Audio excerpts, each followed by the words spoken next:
Hey, good morning, everyone, and welcome to UroNurse. I'm your host, Vic Sinise. Glad to have you on the show. We come to you every Saturday at 9 a.m. Central Time on all of these different platforms. Be sure to like and subscribe to our YouTube and Facebook channels and everything else that you're watching us on. If you're new to the show, be sure to go to our website at uronurse.com to learn more about the show.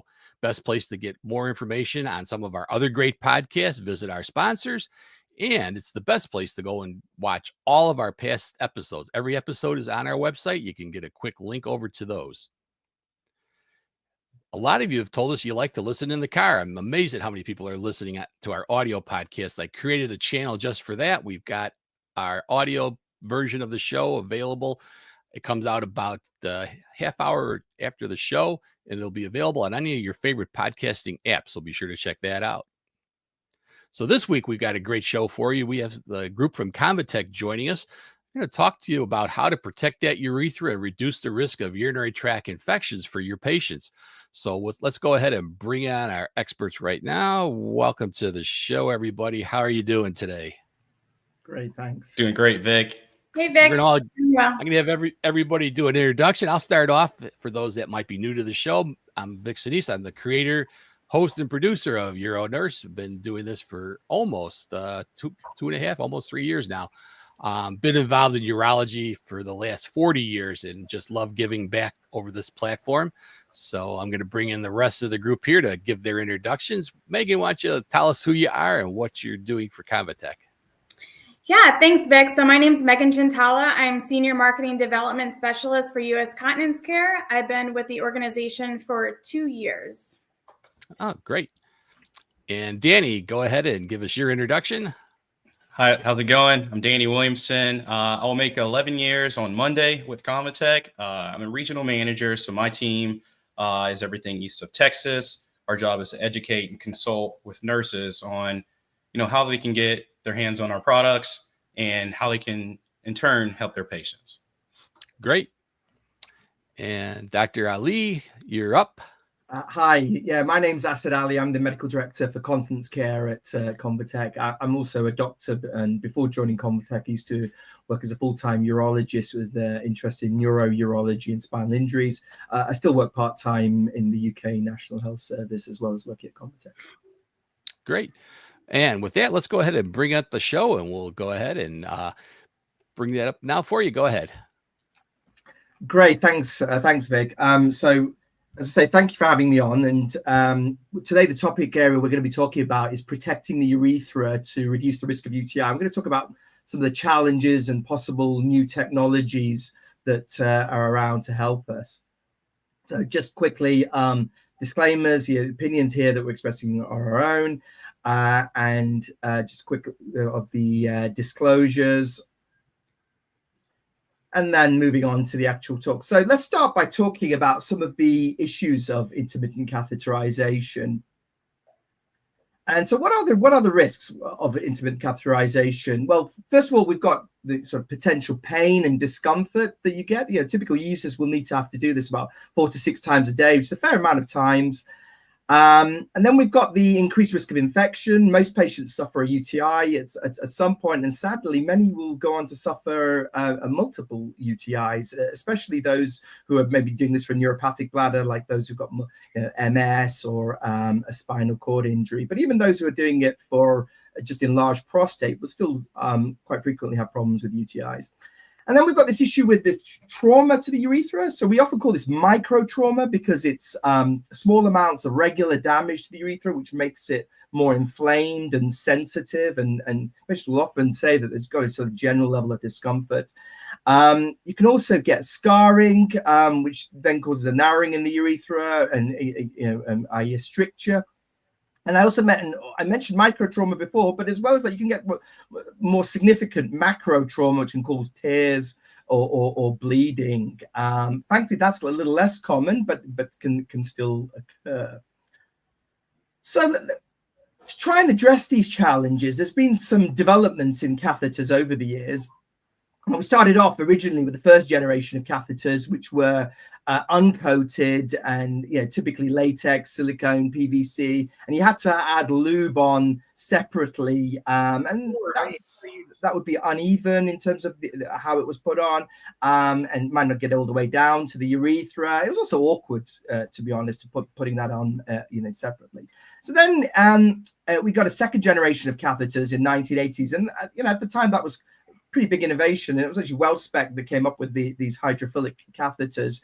And what they did was they coated the catheter with something called polyvinyl pyrrolidine, which is PVP based coating, and this was hydrophilic. And what that means is that when it gets wet, it gets slippery. It tracks water and it gets slippery. This is quite a significant step because you didn't have to apply lube manually. It was evenly spread, and it became the standard of care in a lot of countries. However, it still had one issue. And that is that as it dries out, it becomes sticky. And that's because this PVP stuff, it's got these adhesive qualities. I mean, literally the coating is stuck onto the catheter separately. And this stuff has adhesive qualities. And as it dries out, the coating itself becomes sticky. And therefore, the longer you take to catheterize, the more sticky it gets. PVP, actually, believe it or not, is actually the same component that you find in certain glues, actually. So it's not surprising that does happen as it dries out. So to address this, Convatec developed a novel catheter material which has hydrophilic lubrication built in. Its technical name is integrated amphiphilic surfactant, or IIS, but what we call it is FeelClean Technology. And the key thing here is that it doesn't have there is no coating. It isn't coated on. It's built into the catheter. The whole material of the catheter has this slippery property, and it gets activated with water, but it doesn't get sticky as it dries out. So what I'd like to do is take you through some of the evidence that Queen's University Belfast, who we collaborated with, have presented on why this new technology helps address some of the issues that I described earlier. What's the next slide? So in order to really examine the effects of the catheter, what they did, first of all, is develop this model and used to be called a biomimetic model, which actually uses human urethral cells. These are cells, these are human cells from urothelium, the lining of the bladder and the urethra and the ureters, and grew them out on a layer to try and mimic the lining of the urethra. And then they used a special machine that actually drags the catheter across this urothelial layer to mimic what happens when you're moving a catheter across. And they did this initially at 0 minutes to insertion, and then did it again at 2 minutes to mimic what would happen after you've left the catheter in for a while and then you move it across. And so they did this with a variety of different brands and types of catheter, and you can see that at the top we've got the uncoated catheter, and that's as a control. So that was just to see what's the kind of the worst case scenario if you weren't using anything. And then below that we've got the IIS, this integrated amphiphilic surfactant catheter, the FeelClean Technology one. And then we've got a variety of other brands of PVP coated catheters, and you can see there's 4 different ones there, including one with micro holes as well. And they did this test where they put it across the over the cells to mimic the insertion and removal, and then examined what the cells look like afterwards. And they got 25 PhD students to do that. And the reason they did that was to try and remove the kind of observer, bias or some sort of, inaccuracy, because you might get sort of slight differences. And by having a large number of people all putting it in and putting that and averaging that out, that gave you the sort of most reliable data. And what you can see there is that on insertion, actually, other than the uncoated catheter, which does pretty badly, as you might expect, most of the catheters do pretty well, with only mild damage. Actually, the IS catheter only has slight damage, but overall, things are not too bad. But then we look at where things are at 2 minutes later. So this to try and mimic, the catheter's been in, you've drained the urine, and now you're taking out. And you begin to see a pretty different picture. At this point, you're starting to get most of the catheters causing moderate degrees of damage. Only the IIS catheter only causes mild. And this you can see on the pictures to the side there. The same thing that you can see at the top what urothelium looks like when nothing has happened, and then you can see on those other catheters what's happening with the damage to the cells. You've got various kind of essentially empty areas where you haven't got any cells anymore. And this was sort of the first indicator of how that stickiness that we were describing from PVP can manifest. So, okay, that was pretty interesting, but that showed what's going on at a sort of a cellular level. What they really wanted to then do was see, well, how does that actually work out on an actual urethra? And urethra is a sort of circular structure. What is it going to look like on a real urethra? Now, for obvious reasons, you can't do that in a human being. I don't think that would be ethical.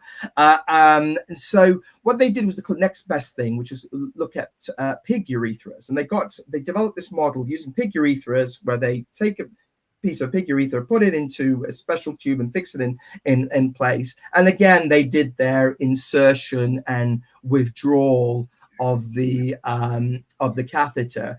And what they could, what they were able to see there again was that the IIS catheter had the least withdrawal force. But what was really interesting, and maybe even a little bit unexpected, although not when you begin to understand it better, was the fact that some of the PVP hydrophilic catheters, other than the IIS catheter, actually had worse withdrawal forces, or more withdrawal force required than even the uncoated catheter. And what this is due to is, again, this is that stickiness beginning to manifest, that as you're withdrawing, it is actually more sticky. So even an uncoated catheter seems to actually, on withdrawal, seems to do actually slightly better in terms of the force of withdrawal. And obviously the IIS, which maintains its slipperiness, continues to do well. And you can see that on the graphs there. So as well as looking at that, at the force of removal, the other thing they wanted to look at is, because they noticed when they were doing this, is that there was that it looked like some of the coating was coming off. So what they did next was they dipped the catheter into a special dye, into a blue dye, and you can see on the left-hand side that you've got the pictures of the catheter with the catheters with the dye. Now, obviously, because the uncoated and the IIS catheter, they don't have this sort of PVP coating. They don't. You can't see the dye on those. They don't absorb it in the same way. But the PVP catheters, they're all got dye. But what you can see on those, and it's indicated with those red circles, is that after they'd been removed, there were kind of bits that seem to be missing, and we call this delamination. So the actual coating itself, some of it you're beginning to lose. And then when you look at the urethra and you open up the urethra, so this is those pig urethras, and the inside of a pig urethra is very similar to the inside of a human urethra. You can see that you can see these little bits of residue from the catheters to varying degrees over there.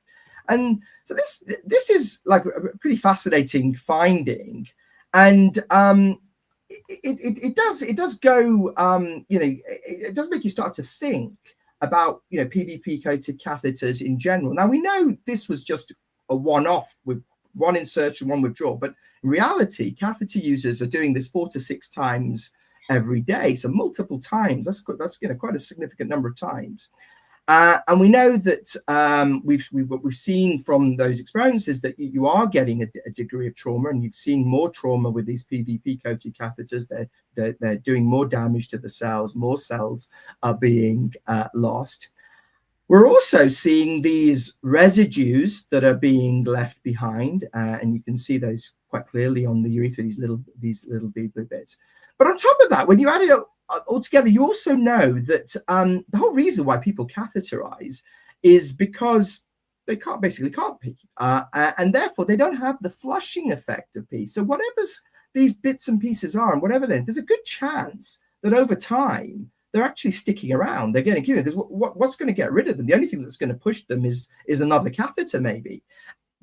Otherwise they're sticking there, and they're over time. There's no urine to flush them. So this brings then some other interesting questions, which is, what could be the impact of those bits of residue that are left? You know, could it be affecting wound healing? Because we know we're getting this microtrauma. Every catheter causes some degree of microtrauma, some more than others.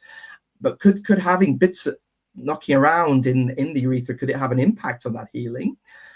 What about on infection risk? Now, this is essentially a small bit of a foreign body. This is not, this is not a natural component. This is there. Could this be having any effect on people's susceptibility to infection? We know that the water pipe, the lining of the water pipe, the urethra, as cells are form a kind of a barrier to infection. But if you've got all of these bits that are knocking around, could those act like a nidus for infection? Could bacteria hide in that? Could they stick to that? So that's another area that needs further investigation. And then finally, the most intriguing one is in relation to sort of fertility.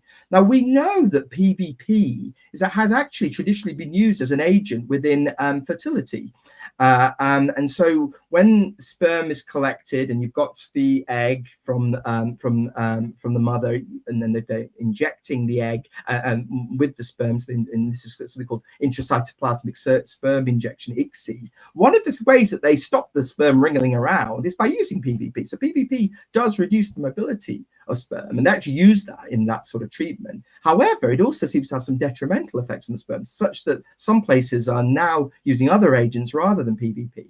But again, it brings up this question: is that if this residue has got PVP in it and it's accumulating in the urethra, could that also have effects on sperm? And we already know that neuropathic patients, particularly those with spinal injuries or MS, can already have issues with fertility. And so just bring a question is, could this also be contributing to that? So I think there's a lot more study that needs to be done in this area. But I think the key thing is that irrespective of what the ultimate adverse effects of the coating is or isn't, we now have another option that doesn't have that. And that's where this new technology in terms of integrated amphiphilic surfactant, this FeelClean technology, I think really offers some benefits.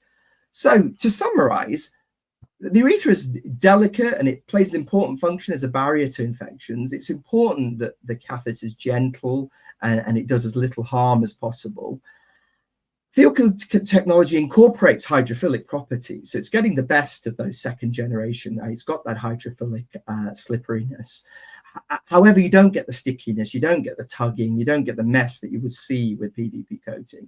And ultimately, the aim of this is to reduce discomfort, bleeding, and the risk of UTI. So that's why at Convatec, we're excited about this technology and how this can help patients going forward.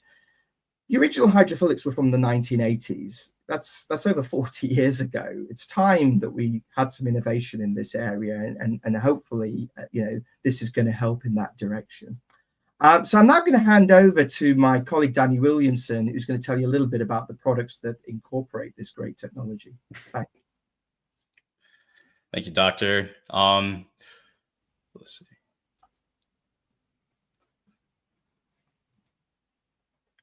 All right, so we'll definitely go over some of our newest products that take advantage of this FeelClean technology, this innovation. Our newest product we just debuted at SUNA in Orlando last year, Sagittal catheter for women.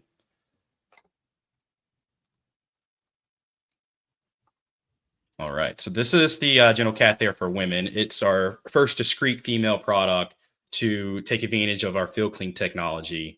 What I love about this is that we've taken our years of patient interaction, of interactions with healthcare providers, and we made our design choices based off of real life issues. And first thing you'll notice is that the chassis, or what we call the air case of the cath, it's discreet.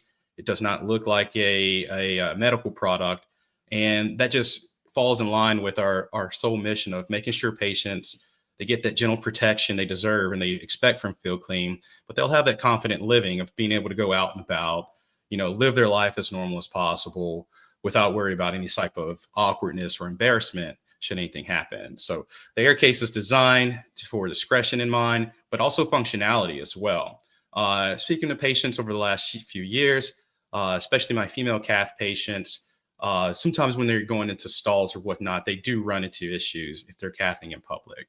Sometimes they'll tell me, Danny, I feels like I need a third hand when I'm, handling my catheter in one hand, handling my lubricant pack in the other, or if they're using another discrete package, it's almost like they're trying to dodge water or whatnot to making sure they're not getting their garment stained to go back to work. So what I love about the air case is that it's got that patented design. There's a water chamber on the inside that provides instant activation for this cath, but no drip if you were to turn it upside down. Also do love the fact that it does have an attachable top that can actually serve as a base. So the patient doesn't have a need for a third hand, right? They'll be able to handle the cath without, there being separate pieces that they'll have to worry about keeping track of. And everyone these days are a little bit more mindful about their impact on the environment. And we definitely took that into consideration. The air case itself is 100% recyclable. If they do want to utilize this while they are at home, they can just dispose of the cath itself on the side. It's been making a great impact. I'm glad that it's one of the only discrete catheters out there that doesn't make a sacrifice in length. It's got a full-size funnel, and for that confident handling. It's been phenomenal when it's coming when it comes to changing what females think about cathing. We'll move on to the next one. The GenoCath Air for men, as you can tell, our GenoCath Air product line is all about that confident living, all about being active out and about. Sometimes the concerns patients mention when they're learning how to, self-catheterize or to adjust to this new way of emptying their bladder is, can they continue to live their life as normally as possible? Can they continue to go bowling? Can they continue to go meet up with their friends? They don't have to live life as a recluse. And this just falls in line with that. First thing you'll notice, looks nothing like a catheter. We're continuing to have to develop more discreet, more functional packaging. What I love about the GenoCath Air for men is that it is resealable, this opaque packaging. So if a gentleman does need to catheterize away from home, they don't have a proper way of disposing their supplies, or if they want just a little bit more discretion when they do so, they can self-catheterize, take advantage of the FeelClean technology and the protection it provides, but be able to dispose it with confidence and that they can expect, dealing with Convatec. One thing I also love about this, and you guys will notice, is that it is available in everywhere from 8 French up to 18 French. I know we have some pediatric clients who self-catheterize, and unfortunately, younger kids can be cruel at times. And so this gives them that discretion, that extra protection from embarrassing moments or otherwise, ostracizing situations. Also, you notice that discrete packaging tends to be a trend in this industry, but those patients who don't suffer from any type of prostate obstructions, any kind of BPH, their options are pretty limited when it comes to discrete catheters. We want this to be available for everyone, so we manufacture the GenoCath Air for men in a straight tip as well. It's possibly one of the only hydrophilic discrete catheters available in that A4351 code for here in America. What that means for healthcare providers is easily you can prescribe this with confidence without any extra pushback from a DME provider about addendums, chart notes, etc. Any patient should be able to get their hands on a GenoCath Air for men. Then finally, we have the catheter that started it all. This is the GenoCath Glide. This was our first generation of FeelClean technology. Just a kind of an anecdote. When I first had experience with this catheter, they brought over the prototypes, were from Europe. And I remember some of my first comments was, where's the coating? Where's the coating? I was just so used to being able to take my fingernail and rub the coating off and assess, how lubricious a catheter could be. Little did I know that was the whole point of these prototypes. And this was the first one we rolled out here in the United States, and it's made a big splash on the market. First thing you'll notice, it does have more traditional catheter fill. So it's easy adoption for patients who have used, other models in the past. This is very familiar for them. But we did make some design choices. You'll notice it does have a mesh gripper on both the male and female versions. The gripper is typically the same length or the same width as a fist. So now it enables the patient to handle the catheter, again, with the confidence necessary without worrying about, accidentally exposing, to foreign bacteria that might be on their hands or whatnot. One thing I really love as well is that is available in 8 French all the way to 18 French. Protecting urethra is important, especially when it comes into the smaller French sizes, those 8 Frenches, those 10 Frenches. The majority of the time, people utilizing those French sizes are in the pediatric realm, and they're being catheterized by their parents. And in several cases, those same pediatric patients can't verbalize what they're feeling. So for parents, providing that peace of mind of knowing that they're being gentle for their loved ones, gentle on their urethra, is of the utmost importance. And so that's why I'm glad that we've got the FeelClean technology in just about every French size available, starting here with the Glide.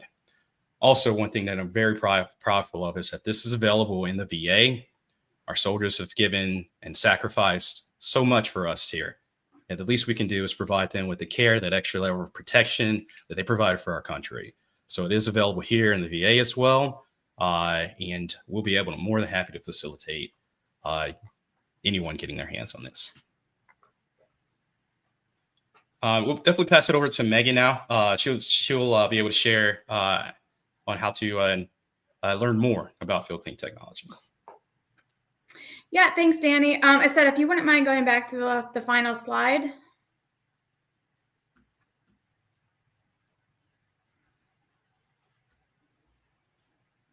Thank you.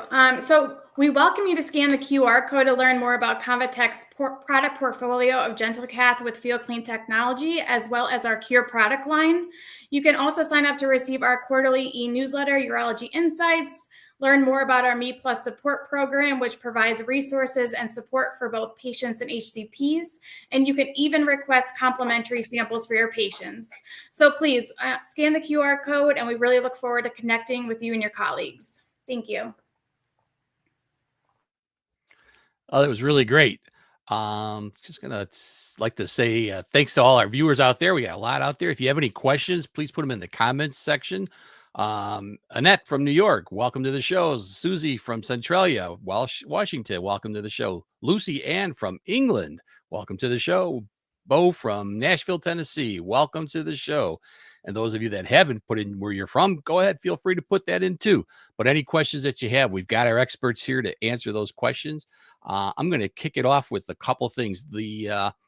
I've used the Convatec one before, and I really like is that gripper thing that's on the I don't know about the air if it has. I was going to ask, that was actually my question, is that little gripper to kind of grab and push this, because all of these hydrophilic catheters are so slippery that they're really hard for some patients to grab.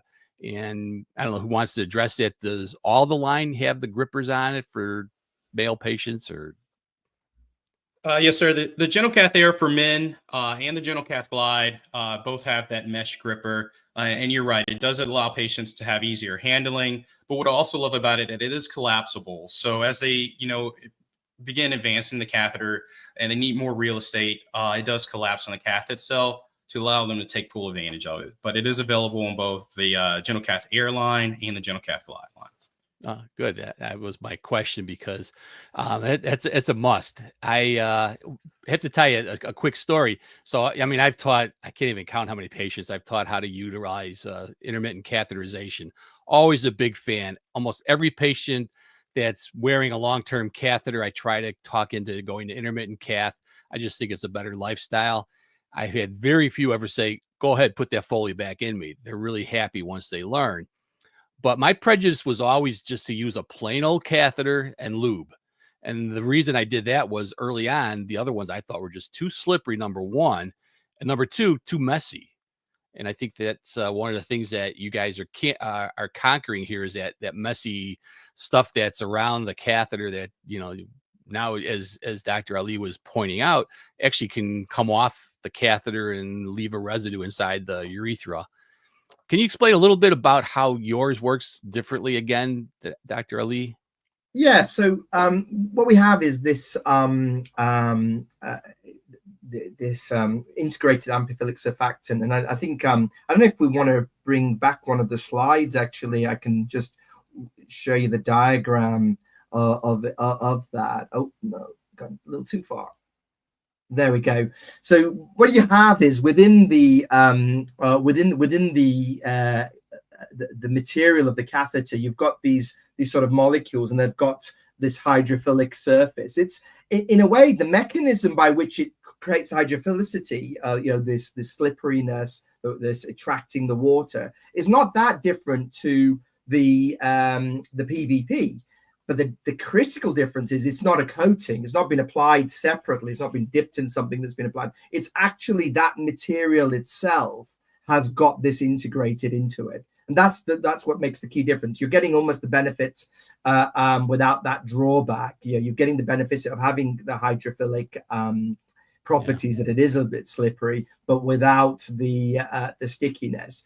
The other thing I will say is, because it doesn't come off, it is easier to handle generally, because the other one tends to come on. I think part of the problem that people have, and especially I've seen this in it's a really great point that you make, Vic, that especially patients who've got spinal injuries and maybe slightly higher spinal injuries with limited dexterity. They've got about enough dexterity to be able to do intermittent cathing, but it's not entirely straightforward for them. For them, having something that just isn't quite so slippery like a little eel or something is really helpful. And I think this IIS technology, FeelClean, really sort of helps with that. Yeah, that's great point. We do have some comments coming in here. Raj says, good morning from Houston, Texas. Glad you decided to tell us where you're from, Raj. Annette Dawes says, thank you. And Carol R says, I have new appreciation for offering good products to our patients. Yeah, I think that definitely this is what the show is here for, so that we can get all these great things that are out there for you guys to learn more about. Now, I'm not sure who wants to handle this one, but I think this is a common question that I've always had is, these catheters are better. Are they more expensive? Are they covered by insurance? Who wants to take that? Is it Danny or?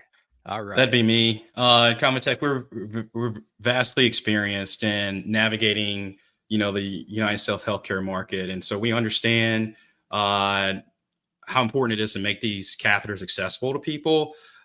So we usually negotiate very aggressive pricing with our distribution partners out there. So typically, as long as a patient does have some sort of catheter coverage, they can get their hands on a Convatec catheter.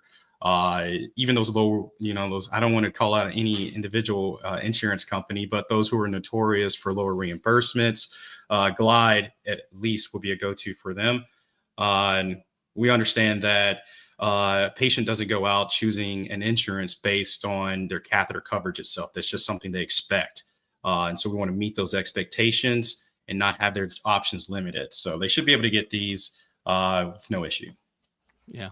And so how would a patient go about getting the catheters? It's just the doctor chooses at their office, or is there somebody that they contact from your company? What's their best way if they said, oh, I watched this on YouTube and I really want this catheter to try? Solid. We're all of the above. I mean, they definitely can contact a urologist. Our team strives to spread the word and spread the samples, right? We want to make sure these are in every urology clinic in the United States. They can definitely reach out to us. I'm sure that we can repost the QR code, but that'll lead you right to our hub.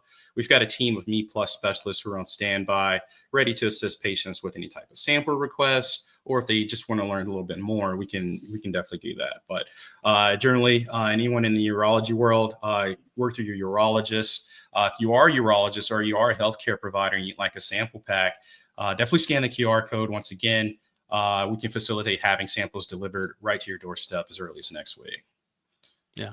And you are one of the sponsors for UroNurse, so they can go to our website and there's a link from our website to your website. So that might get them over to get more information. Susie Swain says, so no lubricant at all is necessary to add for this catheter. Is it okay for the patient to add lubricant if we want to? Maybe we'll get Dr. Yeah, sure. I'll So leave it the at. first thing to say is that it's still got this hydrophilic property. So it still has to have, there's still water added on. So either, as Danny was describing, there are two different, depending on the model of catheter, there are two different ways in which that water is deployed. Either it's through our wetting chamber, like you see in the female product, or it's by a water sachet that's burst. So that's what activates it. But so you are still that's what activates. But the thing that gives the lubricity is built in, but it has to be activated by water. Is it okay to add on additional lubricant? Yeah, there's no danger in doing that. If you wanted to add some, water-based lubricant, that would be fine. I think I would stick to water-based lubricants. I know there are other types of lubricant, but I think a water-based lubricant. I don't think you want an oil-based one. Like sort of things like Vaseline and things like that. I wouldn't want to use that either. But any sort of water-based lubricant, if you wanted to use that, I don't see that was a problem. But my hope would be that you wouldn't need it, because it is integrated in there. The water activates it. Now, is there like a limited time that you can get this? Once you activate it, does it dry out? Or, is there a limited time to how soon you have to use it? Or so, compared to the PVP catheters, no, because as I say, that is built into the thing. Like anything, though, for something to be hydrophilic, it still has to stay. There has to be some wetness there, not a lot, but some has to still be there. So once it's in, that's it. It's become wet. It's been activated. Once you put it in, you're going to have enough wetness in there, even when you're taking it out. So it doesn't have that kind of drying out that occurs. But yeah, if you wet it, if you activate it and leave it, I don't know if it's out for 20 minutes or something, then okay, that's something slightly different. But basically, the technology tells you once it's activated, you're using it. You shouldn't have to do anything more. Yeah. Oh, good.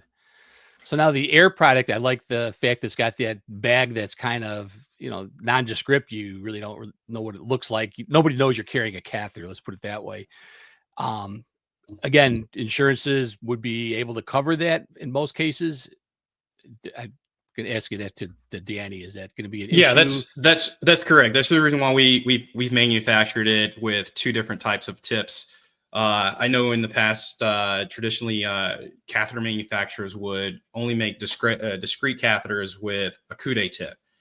Here in the United States, typically, for insurances to reimburse for Coude tip catheters, they require extra documentation, right? Extra proof that a patient has some type of obstruction. And a lot of times this caused healthcare providers to go and add addendums or whatnot to visit notes. And so we've decided to manufacture both.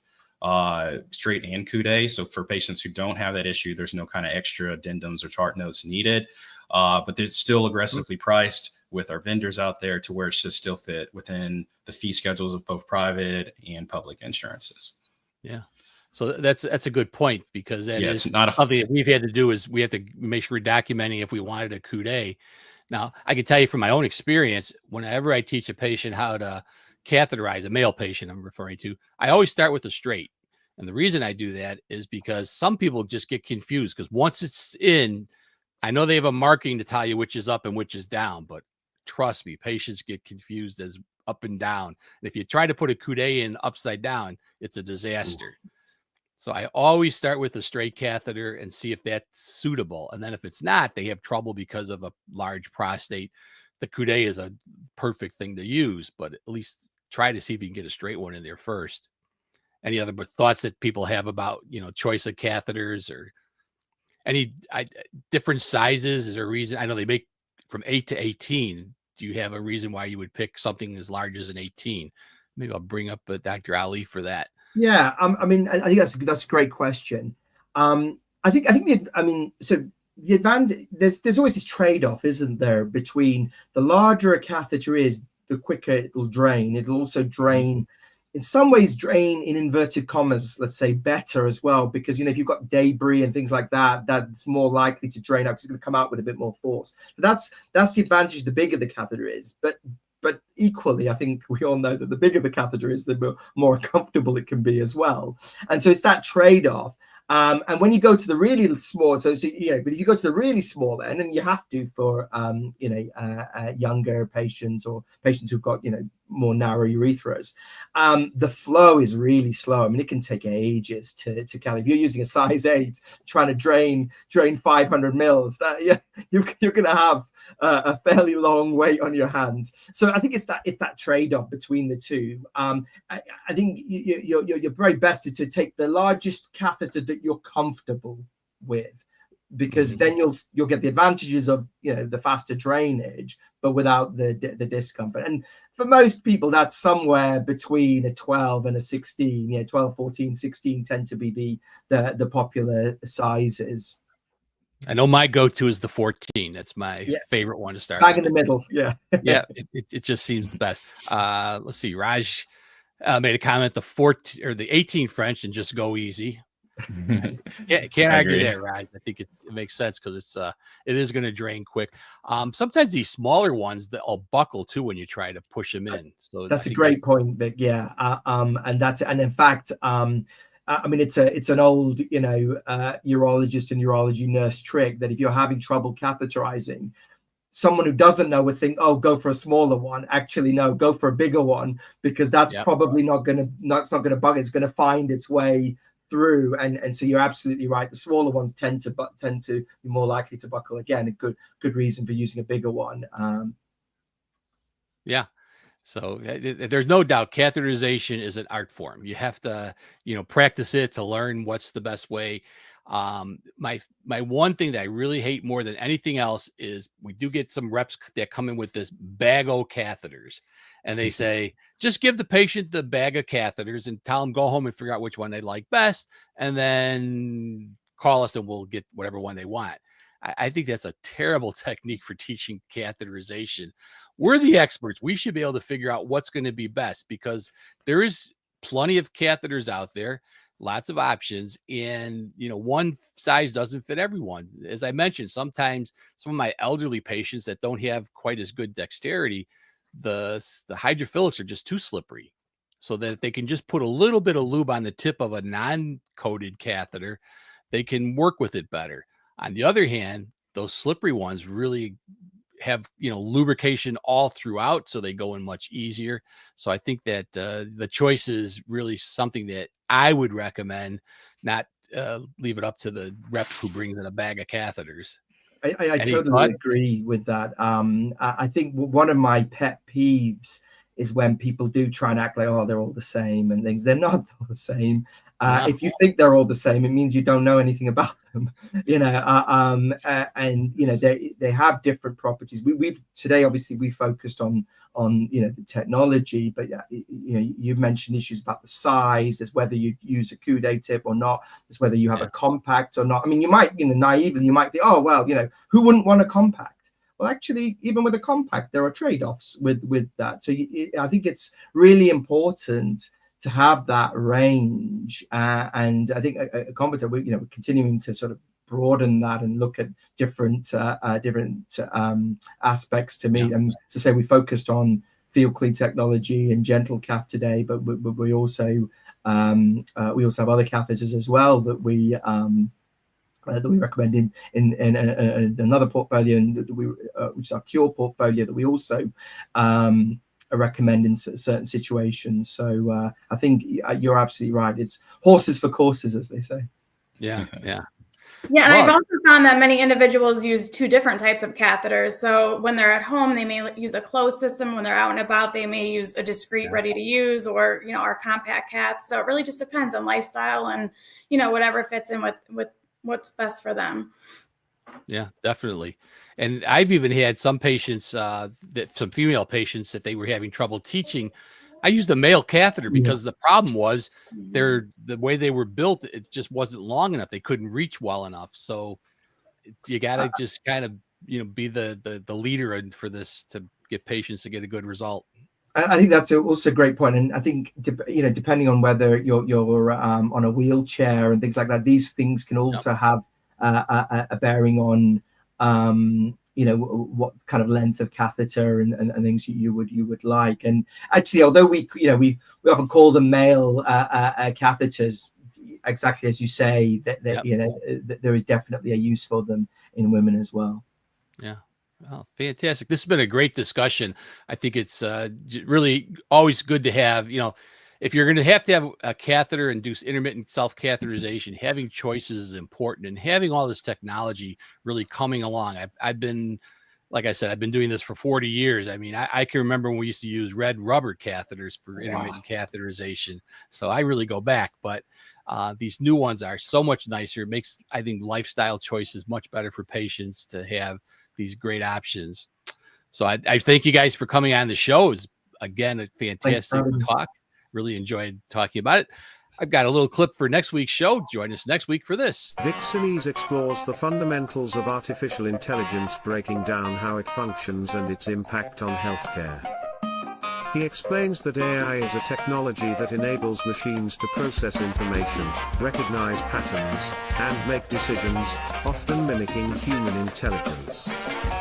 Through algorithms and vast datasets, AI can analyze complex medical information, assist in diagnostics, and enhance patient care. He highlights how AI is already transforming our medicine by improving imaging interpretation, predicting patient outcomes, and personalizing treatment plans. Join us next week to learn more on UroNurse. Yeah, so if you want to know more about AI, join us next week. This has been a real hotbed conversation lately. What is it? What does it do? Is it something that's good? Is it something bad? So I'm going to kind of cut through some of that information for you.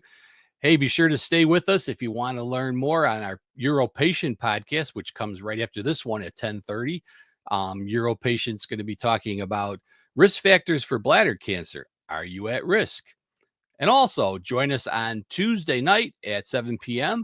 This Tuesday, Dr. Jeff's going to be talking with Suzanne Qualich, who's a specialist. Dr. Qualich specializes in male testosterone deficiency, and we're going to have an episode talking about testosterone deficiency.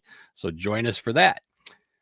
Again, I forgot one more slide I had here. Threw a new slide in here. If you want to find us for any of those episodes, go to our website. We've got links on UroNurse that takes you to Dr. Jeff's Sex Talk, Uro Patient, and of course our audio podcast too. So with that, I'd like to thank everybody again for joining the show, and we'll see everybody next week.